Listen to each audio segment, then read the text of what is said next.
There were so many times where I would be down there by myself and I would hear like a little girl talking, was possessing her, and it was a demon. Further me, and then my youngest sister, like everything was black except for his face, and his face was pale white. Hey guys, it's Sarah. Welcome back to my channel. If you're new here, then make sure to subscribe and put those post bell notifications on so that you're notified when I upload a video and you never miss the next thing that's coming out. I'm Sarah and I was diagnosed with type 1 diabetes on August 7th, 2014, and here on my channel I like to share the highs, the lows, everything in between when it comes to my life with type 1 diabetes. I have had a lot of supernatural experiences before. I've had experiences with ghosts. I've had experiences with like pixies and fairies like the Fae. I've had experiences with angels. And I have also had experiences with demons, which, yeah, scary stuff. But today's video, I'm just going to be talking about some of my experiences with ghosts and with demons. So the very first story that I want to tell you guys is the very first time that I had like encountered ghosts and demons and things like that. I would have been 7 years old and I really wanted this like bridal Barbie. I'll insert a picture here so you guys can kind of see. Like I was like obsessed with this bridal Barbie and I wanted it so bad. And so finally my mom and dad, they went out and they got it for me and I was like super happy.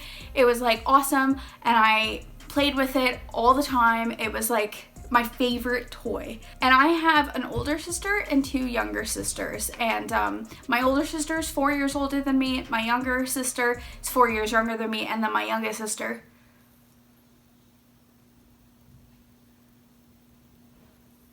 okay, we'll just include that in I don't know why it turned off and turned to a different lighting color, but we'll just include that in the video. So okay, hopefully, am I still filming? That would be fucking wild if I wasn't filming anymore. No, I'm still filming. Okay, so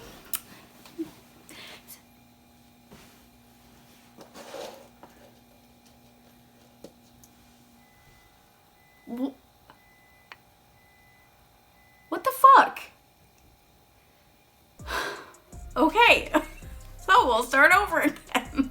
This happened with my younger sister that's 4 years younger than me, Rebecca. Becky was the same size as this bridal Barbie, okay? And I shared a room with Rebecca and Jacqueline, and who are my two younger sisters. And just for context, I've always just like had weird feelings in the basement because it was an unfinished basement when they bought the house, and I remember my older sister always telling me that there was like weird things down there when we moved in, stuff like that. So I've always had like a weird feeling about my parents' basement. I had this crazy dream. I woke up in my dream and I looked over and Rebecca was not on her bed.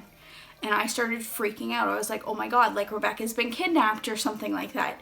And so I went down the stairs, and mind you, in my parents' house, if you look down the top stairs, you can see all the way to the back stairs, and it's always like pitch black down there, which also freaked me out. I saw the basement stair, the lights were on there. I went to the top of the downstairs stairs, and I looked down and there was the bridal Barbie there, okay?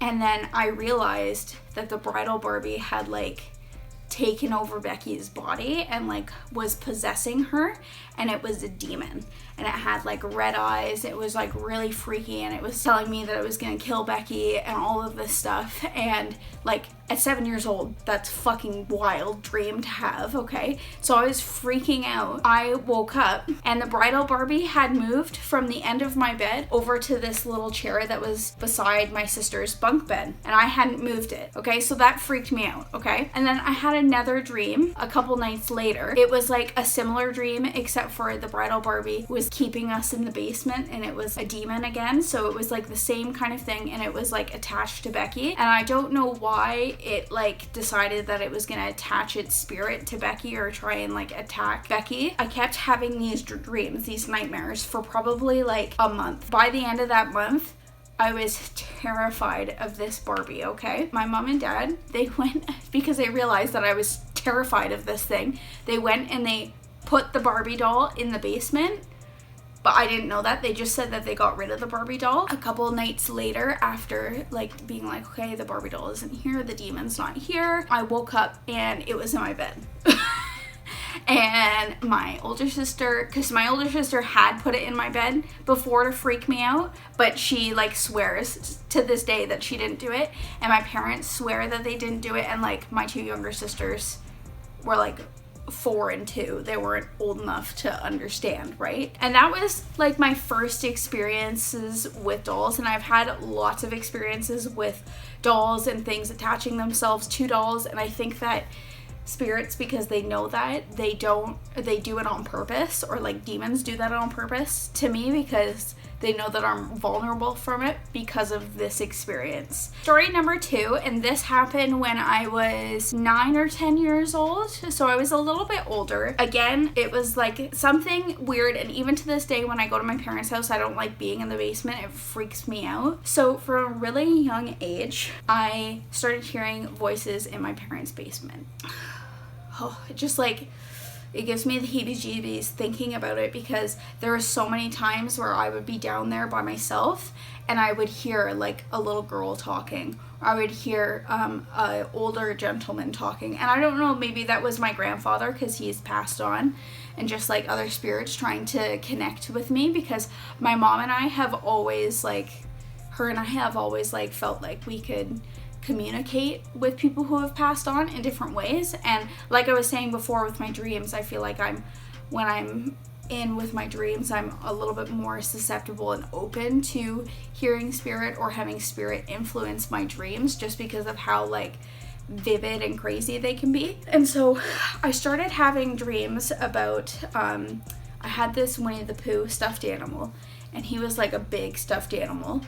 And I started having dreams about him wanting to take me to the basement. To my knowledge, nothing bad has happened in my parents' basement. There were a lot of instances in those dreams where I would go down to the basement with Winnie the Pooh, and there would be dead people, or I would find dead babies, or I would find dead creatures, or but they would be like my pets at the time. And like the bridal Barbie dreams that I used to have, where like things would move around when I would actually wake up, this happened with my Winnie the Pooh stuffed animal, but it happened more so with like my parents' stuff going missing. So some of my parents' stuff would go missing, and I would find it in the basement while I was down there with Winnie the Pooh in my dreams, and I would tell my parents that, oh, this is where this is, and that's where that's where it would be, right? I finally had this one dream where Winnie the Pooh took me down into the basement and was like,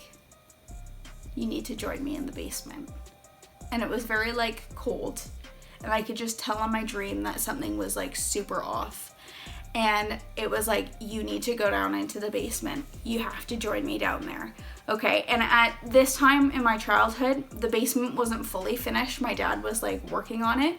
So there was like concrete floor, and the walls weren't fully up yet. I think we still had one of the walls up that is not up anymore. And I woke up, like actually after I had this dream and Winnie the Pooh was like, you need to come join me in the basement. Okay, I woke up in the basement on the concrete floor in the laundry room. So like you have to go down the stairs and around through the rooms, and then the laundry room's over here. So you have to go all the way into the basement. Like the laundry room is the last room in the basement. And I went all the way into there, and I lied down in the middle of the laundry room on the concrete floor, and that's where I woke up, because I do sleepwalk and I sleep talk and I sleep with my eyes open. I'm just like the whole trifecta of like awesome creepiness, right? And so I go all the way down there, and I wake up, and it's pitch black. It's like 3 o'clock in the morning, and I wake up and I couldn't see anything. And I started freaking out, because I was like, I'm not in my bed, I can feel concrete. But at that time, like when you just wake up, you know how you're like discombobulated a little bit? So I thought that I got kidnapped. And then I realized while I was in the basement on this cold concrete floor, I heard whispering, okay? And I heard somebody say, come with us, come with us. And that freaked me out. Like, I was frozen with fear. And then I heard my dog shift upstairs, and then I realized that I was in the basement after I just had that dream about Winnie the Pooh wanting to take me to the basement. Okay, it was fucking wild, to say the least, and I'm sorry for swearing, but it was fucking wild that happened. Okay, and so I start screaming for my dad, and he comes downstairs and gets me. It freaked me out too much to even be down there, to like even go and use the laundry room. I had to have somebody come downstairs with me. I had to have somebody always follow me up the stairs. They had to be behind me. I couldn't. And to this day, if I go into my parents' basement, I run up the stairs. I just feel like something's chasing me, and I feel like I'm being watched down there. So the third story that I'm going to tell for today is a story about a porcelain doll. And I told you guys at the beginning of this that I had a lot of experiences with dolls, and this is why I'm scared of dolls. And this is like the nail in the coffin for dolls, okay? So one of my friends when I was younger, his grandparents didn't live across the street from me, but like kind of on a diagonal from me. He didn't live there. He lived like in a different city, but whenever he would come and visit his grandparents, he would hang out with me, and there was like 2 other people that lived on the block that we all hung out together when we were little. I remember going over there, and his grandmother had like a nice sized house, and it was like what you would expect like an older woman's house to look like. Embroidered pillows, lots of quilts. She knitted and quilted, and like she had porcelain dolls everywhere, okay? And I do believe she also had ashes from somebody in the house as well. I always got a weird feeling being in that house, and I've always felt that way. Like I can just like go into a room and feel the energy and feel like if I'm being watched or if like the energy's off. It's just always been that way with me. I go over to their house, and there was all these porcelain dolls, okay? And there was this one specific porcelain doll that would move from room to room and would always be in the room where we were. And I realized that, and I said that to my friend Nicole. She started to notice it as well. The 2 boys that were with us, they didn't really notice it, and they thought that we were making stuff up. I was like, okay guys, like this doll is in this room, and I would explain. I'd be like, okay, it's gonna be in the next room, I swear to God. And it was always in different spots. It was always like on the shelf, and on a different shelf. Then it would be like on the you know, like a lazy boy chair, like on the chair there. Like she had dolls everywhere. There was like hundreds of these porcelain dolls. I look back on it now as an adult, and I realized that it was probably like a spirit that was attached to it, not necessarily a demon. Okay, so that was like a small kind of story that I had. Now this story, my final story for this video, is the most scary story that I have. And to this day, it makes me feel really uncomfortable talking about it, because I genuinely believe like that this like for real happened. Not that I don't believe that anything else happened that I was talking about. Without a shadow of a doubt, I know that this was not my imagination. I know that this was not a dream. I know for a fact that this was real life, that this actually happened to me, and it makes me feel really uncomfortable talking about it. This is I like to call the bunk bed demon story. This story happened when I was about 8 or 9 years old. Like I said, I lived in a room with my 2 younger sisters. My youngest sister Jacqueline, if I was like 8 or 9, she would have been like 2 or 3. So she lived in one of those like, or she slept in one of those like little baby beds, right? And then Rebecca and I shared the bunk bed. Becky slept on the bottom bunk, and I slept on the top bunk because I was the older one. It was against this wall in the bedroom, and I remember waking up. I had been sleeping perfectly fine all night, and I was facing the wall, and I remember rolling over because I heard a hiss. Like I heard a loud hiss, and I thought that it was one of the cats, and I was like, okay, that's weird. Like normally the cats aren't in here. So I turned around, and across the room, right near where my youngest sister slept, there was a figure. It was a shadow figure, and it was like 6.5 feet tall. Like it was a pretty decent size shadow figure mass. And I saw it as soon as it heard me like turn around and kind of gasp. It turned around, but really like slowly, like this,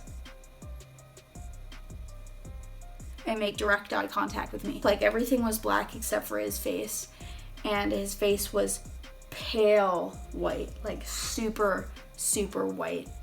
and he had these bright red piercing eyes. And I don't know if this is the same demon that was attached to the Barbie doll, or the thing that was trying to get me to come into the basement like a year and a half later.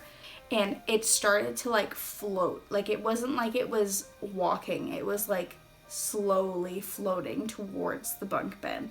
Okay, and I was like frozen with fear. I didn't move. I didn't know what to frickin' do. And it gets over to the bed, but as it's getting closer, his mouth is getting wider and wider and smiling, and it went all the way up to like his ears. Okay, and he had pointy ears, and it went all the way up to his ears, and he had razor sharp teeth. He was just making eye contact, not blinking, looking at me, and just like moving his head like this, getting closer to me. And as soon as it got close to me, I blacked out. I don't remember what happened after that. I always just cover myself in white light and love and positivity, because I will never let that experience happen to me ever again, because that was the scariest thing, and I don't know what happened afterwards. And I have a feeling, like you know when you just have that feeling that something else happened? I have that feeling, but for the life of me, I can't remember what happened afterwards, because I blacked out. And I woke up in the morning and I felt sick. Like I was throwing up. I was really nauseous. I didn't go to school that next day. I was just like really, really sick. It freaks me out. I have no exclamation. I have no explanation for why that happened and how it happened, and like, oh no, it was just like a wind draft or something like that. Like, it happened, and that's what freaks me out the most. So next video on Friday, make sure you got your post notification bell on, make sure you subscribe, make sure you guys give this video a big thumbs up. I know it's different than the videos that I normally make when I talk about my type 1 diabetes, but I just thought it would be something kind of fun for the week before Halloween.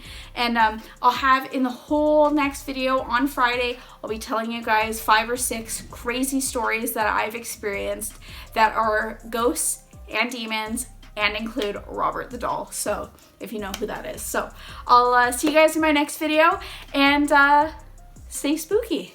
Bye!